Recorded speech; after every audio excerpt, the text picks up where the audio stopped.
Hello students, आप सब कैसे हो। आज मैं आपके साथ डिस्कस करूंगी functions of A purchase department. Purchase department के क्या क्या फंक्शन होते हैं, क्या क्या उनके पास स्टेप्स होते हैं। और दूसरा मैं आपके साथ डिस्कस करूंगी procedure of A purchase department कि परचेज डिपार्टमेंट सामान खरीदने के लिए क्या क्या स्टेप्स उठाती है। ठीक है, क्या क्या प्रोसीजर उठाएगी। जैसे कि आप कोई भी अपने आप को एक बिजनेसमैन समझ लीजिए और आपने बिजनेस चलाना है। ठीक है, तो या तो आप रॉ मटेरियल खरीदेंगे, है ना, उसको कन्वर्ट करने के लिए, या फिनिश्ड गुड्स खरीदते हैं आगे सेल करने के लिए।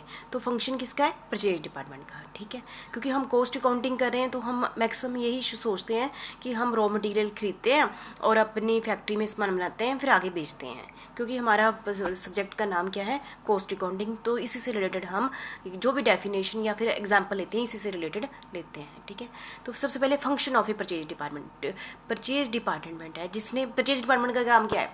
रॉ मटेरियल खरीदना। देखो मैक्सिमम अमाउंट किस में लिखा होता है, लगा होता है हमारा मटेरियल में 60, 70, 80% लगा होता है। बहुत सारा अमाउंट लगा होता है, इसलिए परचेज करना बहुत इंपॉर्टेंट चीज़ है। ठीक है, क्वालिटी देखनी, क्वांटिटी देखनी, डिस्काउंट देखना, मतलब कि इसमें बहुत पैसा लगा होता है। ठीक है, कब देना है ऑर्डर, कब नहीं देना है, ये सारी चीज़ें देखनी। सप्लायर कौन है, कोई आपको अच्छे ढंग से डीलिंग कर रहा है और आपको कौन सा डिस्काउंट दे रहा है, हर चीज़ देखनी। ठीक है, कोई उसकी ऑथेंटिसिटी देखनी, सारी चीज़ें। ये सारा काम किसका होता है? Purchase department. परचेज डिपार्टमेंट का बहुत बहुत इंपॉर्टेंट रोल होता है। ठीक है, परचेज डिपार्टमेंट का बहुत ज़्यादा रोल होता है, इसलिए ये कोई छोटा मोटा डिपार्टमेंट नहीं होता। क्योंकि ये इनिशियल स्टेज है, यदि इसने गलत स्टेप ले लिया तो बाकी सारे डिपार्टमेंट पर इसका इफेक्ट पड़ेगा। ठीक है, फाइनेंस डिपार्टमेंट में पड़ेगा, यदि इसने ज़्यादा सामान खरीद लिया, कम खरीदा तो प्रोडक्शन डिपार्टमेंट पर इफेक्ट पड़ेगा। इसलिए परचेज डिपार्टमेंट का बहुत बहुत ज़्यादा रोल होता है। तो इसके फंक्शन क्या होते हैं? व्हाट टू परचेज, क्या क्या क्या परचेज किया जाए। क्योंकि इसको जो भी डिमांड आई होगी डिफरेंट डिपार्टमेंट से, स्टोर डिपार्टमेंट से, तो वो उसके अकॉर्डिंग जो उसके पास लिस्ट आई होती है वो उनसे मांगेगा क्या मैं परचेज करूँ। ये डिसाइड करता है। दूसरा व्हेन टू परचेज, किस समय परचेज करना ठीक रहेगा। ठीक है, किस समय डिस्काउंट मिलेगा, किस समय, मतलब टाइम भी इंपॉर्टेंट होता है। वेयर टू परचेज, कहाँ से मैं परचेज करूँ ताकि मुझे ट्रांसपोर्ट के खर्चे भी कम पड़े और ठीक मिले। हाउ मच टू परचेज, मतलब कितनी क्वांटिटी का परचेज करूँ। ज़्यादा करूँगी तो पैसा ज़्यादा इन्वेस्ट हो जाएगा, लॉस होगा। कम परचेज करती हूँ तो प्रोडक्शन डिपार्टमेंट में मतलब कि वहाँ पर टाइम पर मैं सप्लाई नहीं कर पाऊँगी रॉ मटेरियल की। तो मुझे एग्जैक्टली कितना परचेज करूँ ताकि स्टोर रूम भी बिल्कुल भरा ना रहे, है ना, एक्स्ट्रा ना हो कि वहाँ पर सामान ख़राब हो जाए, और मुझे कम भी नहीं करना ताकि मैं जो प्रोडक्शन डिपार्टमेंट को टाइम पर उसकी सप्लाई कर पाऊँ। इसलिए ये परचेज डिपार्टमेंट का बहुत ही इंपॉर्टेंट रोल होता है। और at what price to purchase, कौन से प्राइस पर मैं सामान खरीदूँ, ये सारे फंक्शन किसके होते हैं? मेन फंक्शन किसके होते हैं? परचेज डिपार्टमेंट के। इन सारी चीज़ों को सप्लायर के साथ डिस्कस करना, मार्केट को देखना, बहुत सारी प्री स्टडी करना, ये सारे फंक्शन किसके होते हैं? परचेज डिपार्टमेंट के होते हैं। तो मुझे लगता है आप समझ गए होंगे, ये थे function of A purchase department. Next मैं आपके साथ 2 वीडियो में डिस्कस करूंगी क्योंकि इसके 5 पॉइंट है। परचेज डिपार्टमेंट के प्रोसीजर, क्या क्या स्टेप्स लेती हैं। मैं पहले भी डिस्कस करके परचेज रिक्विजिशन, मतलब परचेज की कितनी डिमांड आई है। डिमांड कौन देता है परचेज की? डिफरेंट डिपार्टमेंट होंगे, प्रोडक्शन डिपार्टमेंट होगा, डिमांड होगी ना डिफरेंट डिपार्टमेंट की, हमें ये सामान चाहिए तो उसकी लिस्ट बनाते हैं, वो डिपार्टमेंट बनाते हैं। या और किसको बोले? Exploring the source of supply.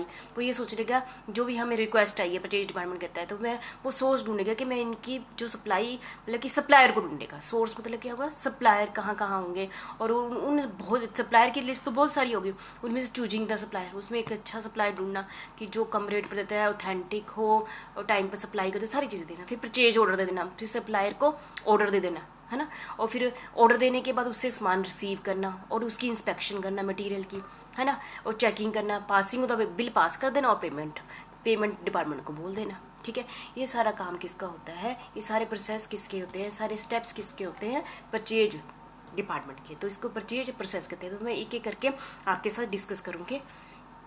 सबसे पहले है परचेज रिक्विजिशन। परचेज रिक्विजिशन क्या होता है? एक टाइप का purchase officer does not initiate any action. Purchase officer है ना, परचेज डिपार्टमेंट का हेड कौन होगा? परचेज ऑफिसर होगा। परचेज डिपार्टमेंट का हेड कौन होगा? Purchase officer. वो खुद से थोड़ी परचेज करेगा, वो तब परचेज करेगा यदि उसके पास रिक्वेस्ट आई होगी। रिक्वेस्ट कहाँ से आई होगी? डिफरेंट जो डिपार्टमेंट से या डिफरेंट स्टोर रूम से, कहीं से आई होगी ना, वो अपनी मर्जी से नहीं सामान खरीद सकता। परचेज रिक्वेस्ट कहाँ से आई होगी? Is a form. ये परचेज रिक्विजिशन क्या होता है? एक फॉर्म होता है।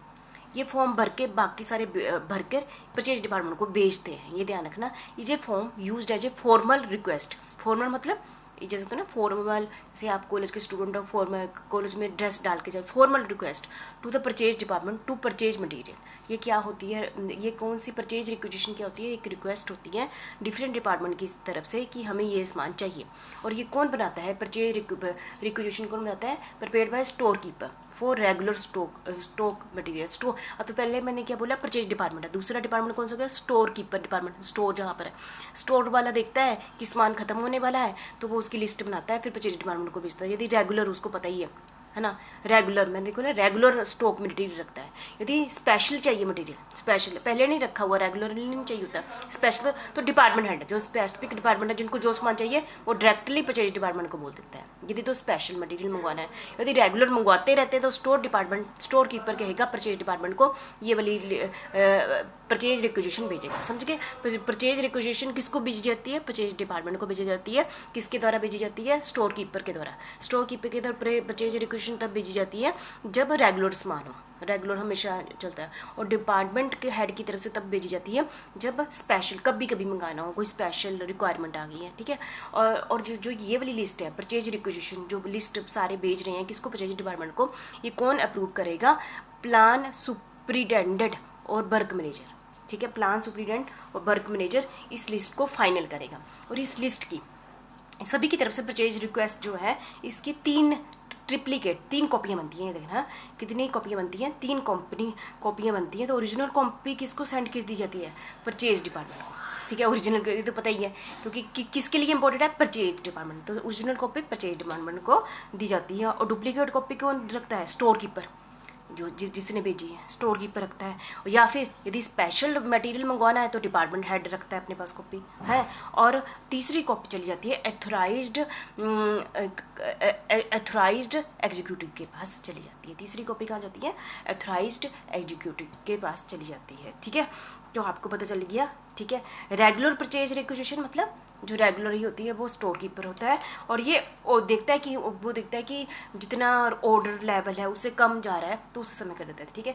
तो इसकी जो आपकी बुक में परचेज रिक्वेजिशन की एक परफॉर्मा भी दिया हुआ है, स्पेसिमेन दिया हुआ है, ये आपने अच्छे से देख लेना क्योंकि आपकी बुक में है इसलिए मैंने यहाँ पर टाइप नहीं किया है। उस स्लिप में परचेज रिक्वेजिशन एक स्लिप है जो डिफरेंट डिपार्टमेंट या स्टोर कीपर भर के भेजता है। परचेज रिक्वेजिशन क्या होती है, स्लिप होती है जिस पर वो अपनी रिक्वेस्ट भेजते हैं। उसमें लिखा होता है कि वह कैसा मटेरियल चाहिए और कब परचेज करना है, हाउ मच चाहिए, कितना चाहिए, कैसा चाहिए, सब कुछ इसमें डिमांड लिखी होती है। परचेज रिक्वेजिशन में कौन भेजता है, स्टोर कीपर भेजता है। रेगुलर सब मटेरियल के लिए, यदि स्पेशल के लिए डिपार्टमेंट हेड जिनको चाहिए वो भेजता है सीधे परचेज डिपार्टमेंट को, ठीक है। तो मुझे लगता है अभी तक आपको समझ आ गया होगा, फिर भी आपने एक बार बुक में देख लेना, ठीक है। दूसरा पॉइंट है हमारा exploring the source of supply and choosing the supplier. और अगला मेन काम क्या होता है परचेज डिपार्टमेंट का। हमें परचेज डिपार्टमेंट की बात करेंगे, वो डिफरेंट देखेगा कि क्या क्या मटेरियल है, कितने टाइप का मटेरियल है और कहाँ कहाँ से मिलना है। जहाँ से मिलना उनकी लिस्ट बनाता है, पूरी मेंटेनेंस सप्लायर लिस्ट। सप्लायर का नाम क्या है, सप्लायर की पिछली बैकग्राउंड क्या है, उसकी फाइनेंशियल क्या है, उसकी मतलब कि मार्केट में वैल्यू क्या है, ठीक है। सारी चीज़ें देखते हैं, उसका नाम एड्रेस की उसके पूरे पास लिस्ट होती है, ठीक है। फिर उसमें से 2 तरीके होते हैं, है ना। सप्लायर उसमें से चूज करता है, उसको ऑर्डर दे देता है, या फिर कोटेशन में भी इन्वाइटेड। कोटेशन क्या होती है, आप सभी को पता है कोटेशन क्या होती है। जैसे कॉलेज के लिए सामान मंगाना है ना, तो हम क्या करते हैं, हमें है कि आप इतने अमाउंट से ज़्यादा सीधी कॉलेज के लिए सामान मंगाना है, तो ऐसा आप एक सप्लायर को ऑर्डर नहीं दे सकते, तो आपको कोटेशन मंगानी पड़ेगी। जैसे मतलब कि आपने क्या करना है, समझो न्यूज़पेपर में एडवर्टाइजमेंट दे दी, है ना। फिर डिफरेंट जो सप्लायर आएंगे वो अपना अपना रेट, अपनी अपनी क्वांटिटी, अपनी अपनी क्वालिटी बता देंगे, है। उसको हम टेंडर कहते हैं। फिर उसको क्या करते हैं, हम देखते हैं, सभी का कंपेयर करते हैं, जो हमें अच्छा लगता है उसको हम क्या कर देते हैं, ऑर्डर कर देते हैं। तो सबसे पहले हम कोटेशन मांगते हैं। हम पहले जब हम कहेंगे ना आप हमें भेजिए टेंडर, तो हम क्या कहते हैं, कोटेशन मांगते हैं। उसको हम कहते हैं कोटेशन में भी इन्वाइटेड, उसको क्या कहते हैं, कोटेशन इन्वाइटेड करते हैं पब्लिक से कि आप कोटेशन भेजो। पब्लिक से नहीं, सप्लायर को कहते हैं कोटेशन भेजो। कौन भेजता है, जिसने लेना होता है ना सामान, वो कहता है कोटेशन भेजो। कौन भेजता है कोटेशन, सप्लायर भेजता है। और कीप इन माइंड, और क्या कौन सी चीज़ें वो माइंड में रखता है, कोटेशन में भी invited from the supplier issuing tender to him, ठीक है। मुझे लगता है कि आप समझ रहे होंगे, है ना। और जब इतना हो गया, और जब परचेज डिपार्टमेंट अपने माइंड में क्या रखेगा, परचेज डिपार्टमेंट अपने माइंड में रखेगा जो सप्लायर है, उस सप्लायर के बारे में सारे पॉइंट्स कि सप्लायर के बारे में देखना, सप्लायर की मैन्युफैक्चरिंग कैपेसिटी कितनी है। यदि कल मुझे ज़्यादा सामान की जरूरत पड़ेगी कि क्या वो मुझे दे देगा सामान, उसकी मैन्युफैक्चरिंग कैपेसिटी देखेगी, उसकी financial condition of the supplier भी देखना है, ताकि ऐसे नहीं कि कल मुझे धोखा दे जाए, है ना। उसकी कैपेसिटी है कि कल उतनी आउटपुट कर सके, उसकी मैनेजमेंट कैसी है, सप्लायर की मैनेजमेंट कैसी है, लोगों के साथ डीलिंग कैसी है, वो उसका प्राइस का रेट क्या है, उसकी quantity for which price coated is applicable, उसकी क्वांटिटी कैसी है ना। टर्म ऑफ द पेमेंट, उसको पेमेंट कैसे की जाती है, इस टाइप की सप्लायर को पेमेंट कैसे की जाती है, कैश में करनी है, बाय चेक करनी है, सारी उसकी टर्म्स देखनी है हमने। और वो डिलीवरी कैसे करता है, वो सप्लायर हमें डिलीवरी कैसे देगा, कोई कहता है नहीं जी आप आके लिख जाओ, कोई कहता है कि नहीं जी मैं पहुंचा दूंगा, ये सारी चीज़ें देखनी है, ठीक है। और ये सारी बहुत सारे पॉइंट्स, हम ये सारे पॉइंट्स के जब भी परचेज डिपार्टमेंट अपने माइंड में रखेगा, ये सारे पॉइंट्स जब किसी सप्लायर के बारे में पूरी नॉलेज रखना, ठीक है। ये आपको क्लियर हो गया। ये और टेंडर क्या हो गया, जब भी हम देखो दो तरीके हैं, हमने सामान का ऑर्डर देना है, या तो एक सप्लायर को ढूंढा लिस्ट में से, उसके मार्केट सर्वे किया, उसको ऑर्डर दे दिया। दूसरा तरीका मैंने आपको बताया, कोटेशन मंगाओ, एडवर्टाइजमेंट दे दी, और डिफरेंट सप्लायर हमें ऑर्डर देते हैं, वो टेंडर है। टेंडर का परफॉर्मा आपकी बुक में पढ़ा हुआ है, देख लेना।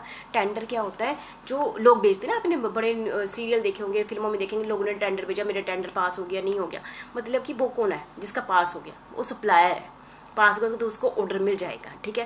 ये 3 टाइप के दिए हुए हैं। ओपन टेंडर मेथड, जिसमें वो invited quotation from many parties giving advertisement, जैसे कि ओपन मतलब सभी के लिए ओपन है एडवर्टाइजमेंट, पब्लिक जो भी सप्लायर है, जो भी इन चीज़ों में डील करता है, और जिससे के कारण कि एडवर्टाइजमेंट दे दी, लोग कोई भी सप्लायर कंपनी को अपना टेंडर भेज देता है, उसका क्या ओपन का मतलब है। लिमिटेड टेंडर मेथड क्या होगा, हाँ लिमिटेड टेंडर में नाम से ही पता है, हमने एक लिस्ट बनाई हुई है सप्लायर की, सिर्फ उन जैसे 10 की लिस्ट बनाई है सप्लायर की, उनको बोला कोटेशन भेजो, 10 ने भेजा कोटेशन, अपना मटेरियल, अपनी क्वालिटी और उसका कॉस्ट वगैरह, तो उन्होंने लिमिट कर दिया ना। ओपन में क्या था, एडवर्टाइजमेंट दे दी, है ना, कोई भी आके सप्लायर हमें टेंडर भेजे। लिमिटेड मतलब एक 10 की लिस्ट बनाई, 10 को ही भेजा, 10 में से हम किसी को एक को सिलेक्ट करेंगे। और सिंगल टेंडर, जब की मार्केट में कंपटीशन ही है, सप्लायर ही एक है, तो मतलब की सीधी बात है कि उसको ही ऑर्डर दे दिया, तो ऐसी बना दी इन्होंने सिंगल टेंडर मेथड।